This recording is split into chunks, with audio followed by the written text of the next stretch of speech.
ভয় ও রহস্য,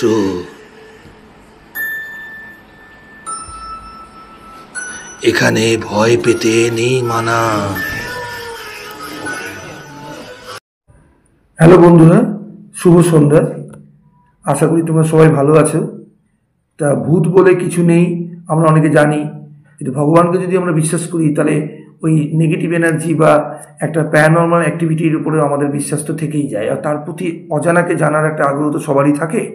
তো সেই হিসেবে আমাদেরও একটা খোঁজ এর উপরে চলে। তা প্রত্যেক দিন নিয়মিত আমাদের এই চ্যানেলের মাধ্যমে বিভিন্ন গেস্টকে আমরা এখানে পাই, ওনারা ওনাদের অভিজ্ঞতা আমাদের সঙ্গে শেয়ার করেন। তা আজকে আমি আমার এই চ্যানেলে আমার পুরনো একজন স্টুডেন্টকে পেয়েছি, যে কিনা একসময় পাহাড়ে থাকতো। তা ওর অভিজ্ঞতা আমাদের সঙ্গে শেয়ার করবে একটা ভৌতিক গল্পের মাধ্যমে। তোমরা শুনতে থাকো তাহলে। তা বলো তুমি শ্যামলী, তাহলে তুমি বলো যে এটা কোন সময়কার গল্প, তখন তুমি কোন ক্লাসে পড়ো? তখন আমি 8-9। 8-9। এখন তোমার মোটামুটি কোন ক্লাসে পড়ছো তুমি? এখন আমি গ্র্যাজুয়েশনে পড়ছি। বা ভেরি গুড। আচ্ছা, গ্র্যাজুয়েশন তোমার কোন ক্লাস? গ্র্যাজুয়েশন কোন স্ট্রিম চলছে? সায়েন্স নিয়ে পড়ছো তো? আচ্ছা আচ্ছা, খুব ভালো কথা, ভালো লাগলো শুনে। তো ওই সময় তুমি তখন হোস্টেলেই থাকতে? হ্যাঁ। এটা কি দার্জিলিংয়ের কথা বলছো? হ্যাঁ, দার্জিলিং বেস করি। আচ্ছা বলো তাহলে, তুমি তোমার অভিজ্ঞতাটা একটু শেয়ার করো আমাদের সামনে। সবাই খুব হাতে হাত ধরে সবাই অপেক্ষা করছে আশা করি তোমার গল্প শোনার জন্য। তো বলো। আমাদের আলাদা করে রুম থাকতো, রুম পার্টনার থাকতো 2জন। আচ্ছা।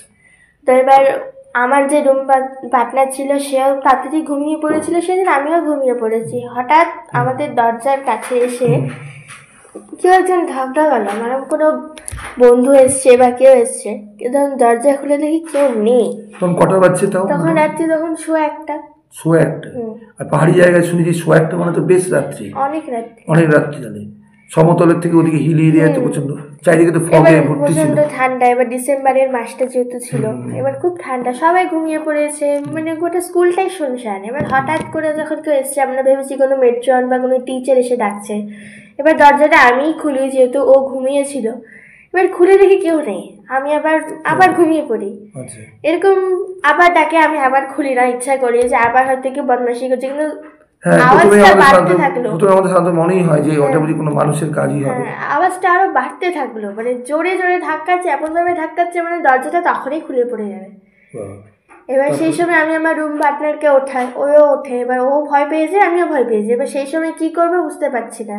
ফোনের নেটওয়ার্কও সেরকম ছিল না, টেলিফোন নাম্বারও কাজ করছে না, কিছুই কাজ করছে না, নেটওয়ার্ক পাওয়া যাচ্ছে না।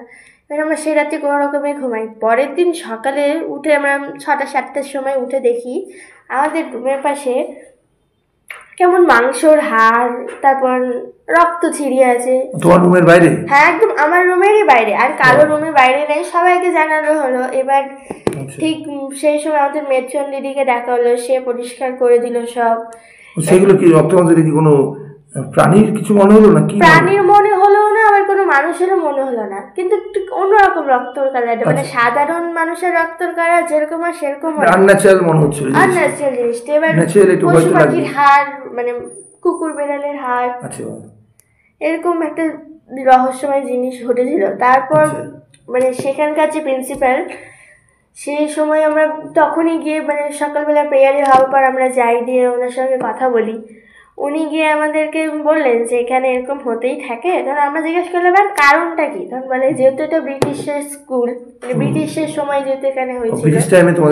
হ্যাঁ, এবার সেই সময় অনেক ব্রিটিশরা চালাতো। এবার অনেক ইন্ডিয়ানস, খ্রিস্টান, তাদেরকে সহ্য করতে পারতো না ওদের বাজে ব্যবহারের জন্য। এবার সেই সময় অনেক কেউ মারা যান, এবং তাদের যে নেশাটা স্কুলের প্রতি বা সেই ভালোবাসা, বা যারা তাদের উপর জ্বালিয়েছে বা সেই কাস্টের, সেইগুলোর জন্য ওরা এখানে আসে প্রতিশোধ নিতে মাঝে মধ্যে।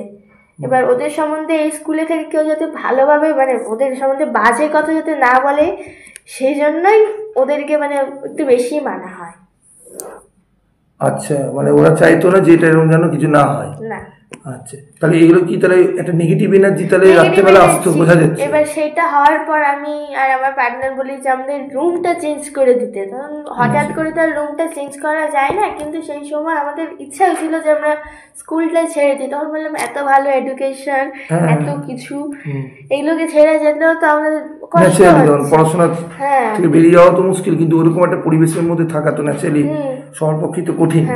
তা তোমার বন্ধুটিও কিরকম অনুভব করতো? সেও অনুভব করেছে। তারপর টানা কখনো কোনদিন জল পড়ছে বাথরুম থেকে, গিয়ে বন্ধ করা চাবার হচ্ছে, বা সেই রুমে থাকাকালীন অনেক কিছু, মানে ল্যাম্পটা এমন জায়গায় রাখা আছে সেটা পড়বে না, কিন্তু হঠাৎ 2টা বাজলে হঠাৎ করে পড়ে গেল।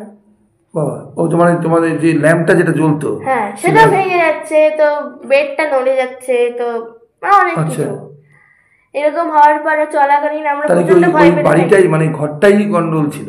এবার সেই সময় যখন আমরা প্রিন্সিপাল ম্যামের কাছে যাই, সে তখন অত ভালো করে আমাদেরকে ডিটেলসে বলেনি যে আর কি, ওরা জাস্ট আমাদেরকে সান্ত্বনা দেওয়ার জন্য সেটা বলেছে। এবার এত কিছু হওয়ার পর তো ওই ঘরে থাকা যায় না, দিয়ে আমরা ওখানে মানে অ্যাপ্লিকেশন লিখলাম যে ম্যাম আমাদের প্লিজ এই ঘরটা থেকে ছাড়েন, কারণ আমরা এখানে থাকতে পারছি না। হঠাৎ ল্যাম্প পড়ে যাচ্ছে, জল হঠাৎ করে খুলতে শুরু চলছে, এবারে থামানো যাচ্ছে না, তো আর পারছি না। সেই রাত থেকে আমরা প্রায় 14-15 দিনের উপর এগুলো ওইসব হচ্ছে। হ্যাঁ, এবার আমরা প্রিন্সিপাল ম্যামের কাছে যাই, সে বলছে এখন তো হঠাৎ করে করা যাবে, কারণ আমরা বলেছি ম্যাম না করলে তো আমাদের প্রাণটাও পর্যন্ত যেতে পারে। এবার সেই সময় আমাদেরকে বলা হলো যে ওই ঘরে যেতে না যায়। এবার আমরা জিনিসপত্র যখন নিয়ে অন্য ঘরে একটা শিফট করলাম, সেই ঘরটা কিন্তু ভালো, প্রায় 1-2 মাসের মতো ভালোই চলছিল, আবার ওই ঘরে সেরকম জিনিস ঘুরতে শুরু করে দিল।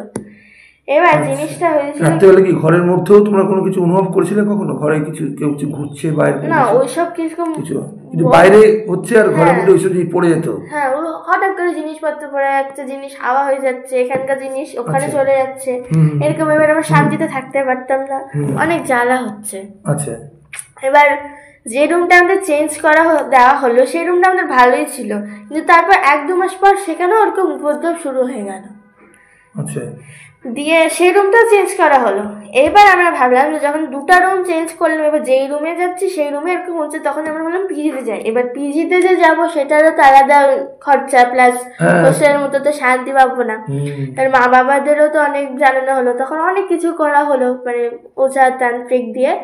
তখন ম্যাডাম না থাকতে পারে, তখন বলে যে যেই রুমে ঘটনাটা কি জানা গেল? হ্যাঁ, যেই রুমে আমরা প্রথমে ছিলাম, মানে যে রুমে প্রথম দিন আমরা এক্সপিরিয়েন্স করেছিলাম, দিয়ে তারপর সেই রুমে তো সে মানে যায়, তখন থেকে নাকি ওই রুমটাকে ব্যান করে দেওয়ার পর হয়। কিন্তু যখন আফটার 2011 যখন ওটাকে খোলা হয়, সেই তখন থেকে ভাবে যে কিছুই নাই, বাট কারোর সঙ্গে সেরকম এক্সপিরিয়েন্স অতটা কেউ করেনি, জানো। ওই রুমে বেশি দিন কেউ থাকতে পারেনি, এমনি মানে সে বেশি দিন কন্ট্রাকচুয়ালের মতো আসতো, চলে যেত, মানে স্টাফরা থাকতো। তারপর যখন দেখছে যে স্টুডেন্টস বাড়ছে, টিচার্সরা বাড়ছে, এবার আলাদা রুম করতে হবে, তো সেই সময় ওই রুমটাতে মানে চাইল্ডদেরকে রাখার ব্যবস্থা করা হলো, মানে স্টুডেন্টসরা ওখানে থাকতে পারবে। তো তখন থেকে রুমটা ভালোই ব্যবহার হয়। কিন্তু আমার তখন সেটা ফার্স্ট, মানে ওই রুমে এক্সপিরিয়েন্স করেছিলাম, প্লাস ওই রুমে আমরাই ওখানে ফার্স্ট ছিলাম। তারপর রুমটা জানা যে তোরপে ওকে মেরে ফেলা হয়েছিল, তখন থেকে ওর আত্মা নাকি ওই ঘরটাতে থাকে। এবার ওই রুমটাতে গেল, ওখান থেকে যে রুমটা আমরা ফার্স্ট এক্সপিরিয়েন্স করলাম। এবার সেকেন্ড রুমটা হচ্ছে যে রুমে সেই ব্রিটিশ যে ছিলেন তিনি ছিলেন মেল, মানে ছেলে ছিলেন, আর যে রুমে আমরা নেক্সট চেঞ্জ করে গেলাম সে ছিল ফিমেল। এবার সে মানে মেয়েটাকে পছন্দ করতো, এবার মেয়েটা তাকে পছন্দ করতো না। আচ্ছা, এবার মেয়েটার মানে কেমনই লাগতো। এবার মেয়েটা একদম ভালো করে লক্ষ্য করে সে তাকে সবসময় ফলো করছে, কোথায় যাচ্ছে না যাচ্ছে, মানে কি করছে না করছে। হ্যাঁ, বিদেশিনী ছিল। এবার সে যখন ভালো না লাগে, মানে পছন্দ যখন ওনাকে করতে লাগলো না, ঠিক সেই সময় একদিন রাতে সে তার ঘরে গেল, তো ভালো হিসাব মানে ভালো ভেবে। এবার তখনই সে একটা ওনাকে পরিজ খাওয়ায়, এবং সেই পরিজটা খাওয়ার পর সে বিষ মেশানো ছিল, সেটা খেয়ে উনি মারা যান। এবং যেহেতু সে ব্রিটিশ যে ছিলেন, হ্যাঁ, পরে ওই থেকে ওই 2টা ঘর অভিশপ্ত ছিলেন, কিন্তু তাও ওই ঘরটা এখন যেহেতু এখন কুসংস্কার মানেন না কেউ, ওই জন্য ওটা এখন ব্যবহার হয়। হ্যাঁ, আমার লাইফে এটাই ফার্স্ট এক্সপিরিয়েন্সই করা। ভালো লাগলো তোমার অভিজ্ঞতার কথা শুনে, আমাদের ভালো লাগলো। সত্যি করে এই ধরনের কথা শুনে যেন মনে হচ্ছে একদম গুজবাম্প করছে।